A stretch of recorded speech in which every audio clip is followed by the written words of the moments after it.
Jadi laporan hari ini dibuat susulan daripada sidang media oleh Tan Sri Azam Baki yang telah membuat pengakuan bahawa akaun sistem depository pos pusat ataupun CDS saham yang didaftarkan atas namanya tetapi telah digunakan oleh adiknya bernama Nasir. Cuma hari ini bila kita kemukakan sebab kita nak timbulkan lebih banyak persoalan supaya ada siasatan yang boleh dibuatlah. Berdasarkan laporan tersebut, boleh dikatakan bahawa memang Tan Sri Azam Baki iaitu Ketua Pesuruhjaya SPRM telah membuat pengakuan bahawa akaun CDS saham yang didaftarkan atas namanya telah digunakan oleh adiknya. Jadi kita ingin meminta ataupun memohon kepada pihak Polis Diraja Malaysia untuk segera menyiasat pengakuan yang dibuat olehnya kerana mendatangkan kecurigaan yang serius kerana berpotensi melanggar peruntukan Seksyen 25/4 Akta Perindustrian Security Depository Pusat 1991 yang mewajibkan akaun CDS dibuka atas nama pemilik beneficiary kepada security yang didepositkan ataupun nama yang disahkan. Ini pun kita dah lihat bahawa SC telah mengatakan mereka telah menghubungi Tan Sri Azam Baki dan dikatakan minggu depan akan ada pertemuan antara mereka. Namun selain itu kita mendesak supaya SPRM dapat menjalankan siasatan yang lebih menyeluruh terhadap Tan Sri Azam kerana ada beberapa peruntukan lain yang kita khawatiri telah berlaku pelanggaran. Yang pertama, sekiranya pengakuan itu dibuat secara agak longgar, kita ingin bertanya bagaimana kita nak sahkan bahawa itu benar milik wang tersebut milik adiknya. Kerana kalau di bawah Seksyen 419 Kanun Keseksaan boleh dipertikaikan soal identiti ataupun pemalsuan identiti. Jadi selagi kita tak dapat sahkan sama ada melalui aliran wang ataupun menunjukkan bahawa wang tersebut milik adiknya, perlu disiasat dari segi Kanun Keseksaan Seksyen 419.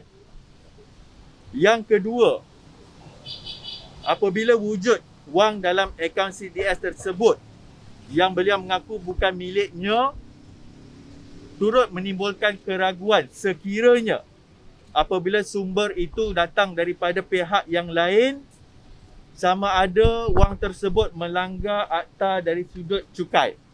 Maksudnya kalau disemak dari segi cukai itu juga perlu diteliti sama ada di pihak adiknya itu terlibat, kerana bila disebut akaun CDS, adiknya juga mempunyai akaun CDS. Berdasarkan rekod yang dilaporkan, adiknya ada akaun CDS. Mengapa beliau terpaksa menggunakan akaun abangnya untuk membeli saham juga? Jadi sebab itu kalau tengok dari segi akta, selainnya mungkin dari segi akta cukai itu perlu diteliti. Dan seterusnya, ketidakjelasan transaksi perlu diteliti sekiranya terdapat pelanggaran undang-undang yang lain yang boleh membawa kepada potensi salah laku yang lain. Sebagai contoh, kalau kita lihat di bawah kesalahan pengubahan wang haram yang melanggar Seksyen 4/1 AMLA 2001, mengalih atau menyembunyikan harta dengan curangnya dengan tipuan yang melanggar Seksyen 424 Kanun Keseksaan dan pakat jahat jenayah yang melanggar Seksyen 120B Kanun Keseksaan. Dan ini bersangkut paut ataupun bersabit juga dengan akta SPRM. Kita juga tahu sebelum ini beliau apabila pengakuan itu dibuat, kita juga syak terdapat pelanggaran terhadap pematuhan Pekeliling Perkhidmatan Bilangan 3 tahun 2002, pemilikan dan pengisytiharan harta oleh pegawai awam, iaitu pegawai awam yang memiliki saham dengan syarat yang ditetapkan perlulah mendapatkan kebenaran pegawai atasan dengan mengisi lampiran G. Jadi apabila kenyataan beliau menyebut selaku Ketua Suruhjaya hanya answerable ataupun bertanggungjawab kepada lembaga penasihat, ini menimbulkan satu persoalan yang lebih besar. Kerana kalau kita tonjolkan tadi, banyak dari segi ruang undang-undang itu yang menjadi pertikaian bagaimana lembaga penasihat boleh membersihkan siasatan ini tanpa menyelidiki daripada 4 ataupun 5 pelanggaran tadi.